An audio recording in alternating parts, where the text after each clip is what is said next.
I'm gonna make a controversial statement. If you're already in the hole and you own a couple of pieces and you don't have this guy, you get this. Now, if you're looking to purchase a first watch or your first luxury watch, don't even question yourself or do the research. Get this. But first, I need some iced coffee.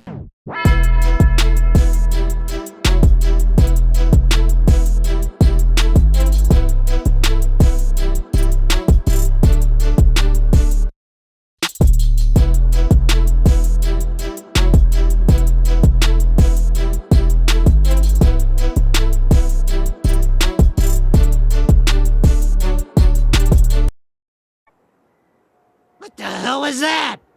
But anyways, where were we? Yes. So, if you don't own watches, but you're looking and I guess like researching to find out what to purchase, just let me save you some time. Go ahead and buy a Speedmaster Pro. If you have the money, go buy a Speedmaster. If you want a Rolex, just buy a Speedy. If you don't like Omega, buy a Speedy. If you're looking to get your first proper watch, do yourself a favor, buy a Speedmaster Pro. Now, don't waste your time and money on the other stuff, no Hamiltons, no Seikos, and especially not that Swatch Moonwatch thing that just came out. Just don't. Let me save you some time. Go ahead and buy The Omega Speedmaster Man on the fucking moon!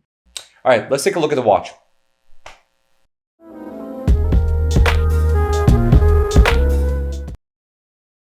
Alright, calm down before you start pouring the hate on me. There's a reason why I started the video like this. Hey guys, it's Mr. A from another watch time again. So if you watch my videos, you know I love the whole 3 reasons thing. So as always, let me give you 3 reasons as to why, if you're already into watches, but for some weird reason don't already own one, or you are looking to make a big boy or a big girl purchase of your first luxury watch, why the Speedmaster Pro is the staple, the answer, and the excellent benchmark for you, which will help you appreciate horology even more as you keep falling into the rabbit hole. Let's start with the specs. My Speedmaster Pro that you see here is reference number 3570.50. This has a diameter of 42 millimeters, lug width of 20 millimeters, and is the Hasselite crystal model, which by many Speedy aficionados is considered to be the original version when we are talking about Speedies, because it is like the one that went to the moon. This model has a water resistance of 15 meters or 167 feet for us Americans, and this has a 316L steel bracelet and case. Now, manual winding with this mechanical caliber 1861, which gives it a nice 48-hour power reserve. So with that being said, there's a few things that I need to clarify with you guys when it comes to talking about the Omega Speedy today. There are many models, many colors when it comes to an Omega Speedmaster. When we talk about a Speedy, we are generally referring to the Speedy Pro, which is different from the regular Speedy because of the size difference in diameter. So think 42 millimeters for the Pro versus the 40 millimeters for the regular. Oh yeah, and also there are many, and I mean really many versions of Speedies available. Iconic models with funky names such as Tintin, Alaska Project, Ultraman, Snoopy, and on and on and on. Many of these models are either limited editions or special releases, and hence they are difficult to find and usually marked up in price in the secondary market. Now, the Speedy that we are going to talk about today, the one that we will be focusing on, will be for the original. the normal, the base, the true model. The one with the black dial, the Hesalite crystal, and this manual winding feature. So there is one that looks very similar to our guy right here, but actually this has a sapphire crystal in the front and as well as in the back. And it's also commonly referred to, I guess, in the community as the sapphire sandwich, because it looks nearly identical to our original guy. Again, this one is tricky, but no, not even this guy. We are only going to be talking about this here today. Now that I've mentioned this and cleared this with you guys, let's start with reason number 1. You can buy this without waiting. You can buy this brand new without waiting. You can buy used models without waiting and without overpaying. My model that I have here, the reference number 3570.50, is identical with its following version that was released, reference number 311.30.40. Okay, I'm not reading all this. The difference between these two models is that my version came in a smaller box packaging with a different case style, whereas the next release came in this fancy big packaging with some cool bells and whistles, you know, like the loop, the little big ass coin. Yeah. In addition, the bracelet adjustment for my model uses the older pins, which requires a little mallet and a bracelet plate, whereas the newer guy, this uses the screws instead of the pins, so making the bracelet adjustment just much simpler. Other than that, there really is not that much of a difference. Now, there is that new version that came out not too long ago.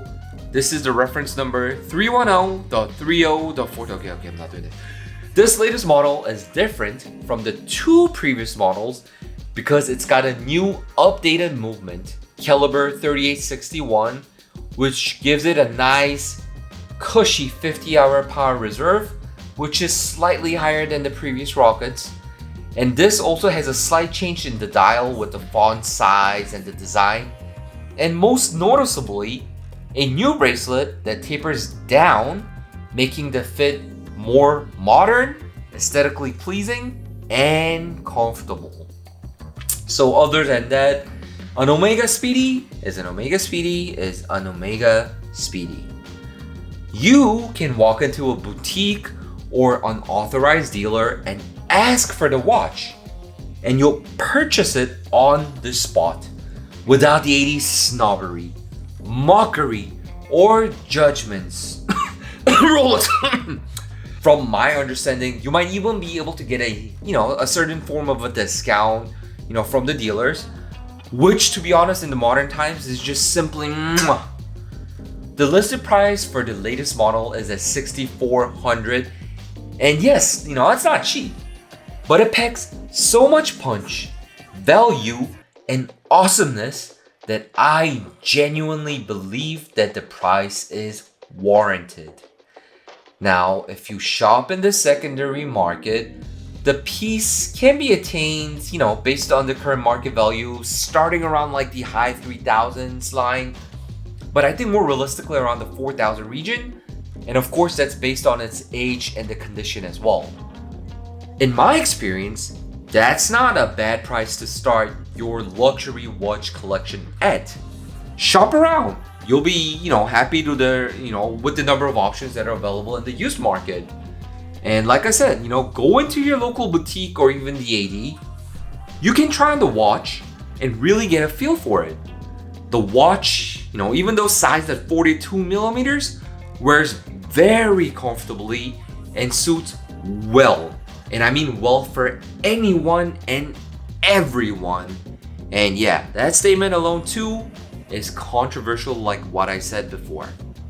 Let's move on to reason number 2. With a Speedy Pro, you get so many watches under this single watch. We call this the strap game, the strap whore, aka the strap money maker. I'm not trying to sound cheeky with you guys, believe me when I say that. This watch really will give you numerous vibes through the sheer strap changes. Now, before you say, hey, that applies to all watches, don't it? It works for Rolex, it works for this, it works for that. Well, yes, watches do give you a different tone based on the strap that you pair it with. I get that. However, the key thing here is to know that not all watches are able to make this work fully. It just doesn't work out simply because it looks like it's out of place. Like it just doesn't feel right. Let me give you an example. For instance, a JLC Reverso, while there are still bracelet versions available, it just does not work well with a bracelet because, of its strong leather strap heritage. IWC Pilots, for instance, another great example, whereby it's known for being nice on a NATO strap or a leather strap, giving it that perfected aviation appeal. Or how about an AP Royal Oak? It's known for its integrated steel bracelet, and there are leather strap models available as well, on those offshore models. But can you rock a Royal Oak on a NATO strap? I mean, sure, there are end bits that allow you to slip on a NATO strap, but again, it just doesn't feel right.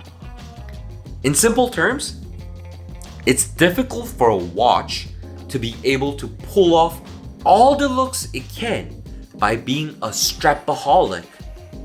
From my experience, as well as the general consensus of the watch world, Speedy is one of the very few, if not the only one, that can truly pass all the tests. And it does this with flying colors.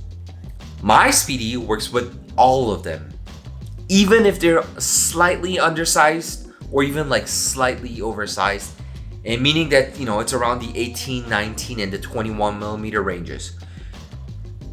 If I'm feeling more formal, I like this original bracelet combination that we have here. I tried on that new piece with the tapered bracelet, and I like that one so much that I even got me a similar variation of the bracelet from the legendary Uncle Seiko site. And don't get me started with my NATOs. When my Speedy is on a NATO, it feels so casual, yet so durable and professional. Oh, and did I tell you that I pair mine with the leather straps as well? So, especially during the fall and winter seasons. I even have a bun strap combination for this, and it's seriously so punk. It's so James Dean, it's so Steve McQueen-ish. A Speedy Pro will let you work with your style, your feel, and your vibe. It gives you so much variations and so much fun that it is all so very unique, and you'll genuinely feel that you are getting a new watch with each and every one of the strap changes that you go through. I'll do a video in the future to show you how I like to pair my baby, depending on my style, and share some of the straps that I own as well. Now moving on, not last, but definitely also not the least. Reason number 3, having a Speedmaster Professional will elevate your knowledge and help you understand our hobby of watch collecting in a whole new level. If you're so lucky as to get this as your first watch or your first luxury watch, this will really help you set the bar right. And I said right. I don't mean that this will turn you into a watch snob, but it will really help you become a true appreciator of this wonderful art. You guys remember in the start of the video how I said, now don't waste your time and money on the other stuff, you know, no Hamiltons, no Seikos, and especially not that Swatch Moonwatch thing that just came out. Just don't. I wasn't trying to be a douche and the brands. Don't get me wrong. Hamilton, Seiko, Swatch, they are seriously fantastic watch brands, and I kid you not.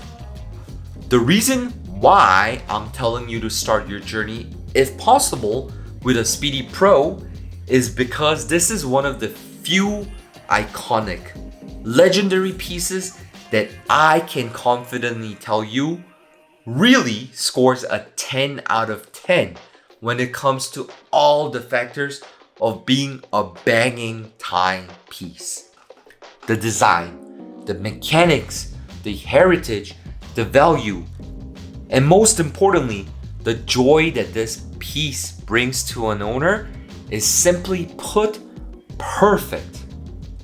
If you start with this watch and you move into, let's say, a Hamilton khaki field, you'll notice how excellent it is in terms of the finishing and the value that a Hamilton khaki packs. If you picked up the legendary Seiko SKX after having owned the Speedy Pro, you'll really understand the reason as to why people hype over this watch. And if you were so lucky enough to land yourself a Swatch Moonwatch, you'll truly understand the fun factor that that piece brings, as well as the perfected design even more so. So guys, I do apologize if I did start off sounding a little offensive. I genuinely wanted to get my points across to you guys, but make that impactful right off the bat so you'll understand where I'm coming from when I was talking about owning a proper, a genuine Omega Speedmaster Pro. Like I mentioned, there's so many variations available, but you do want to stick to the base. And even with the base model, I guess the original model, so to say, I mean, there's ways for you to get this because there's so many options available that are also in great quality. And I could tell you genuinely that with a Speedy, they're all equivocal in terms of maintaining its roots as well as, I guess, its origins. And that's what makes this piece really unique.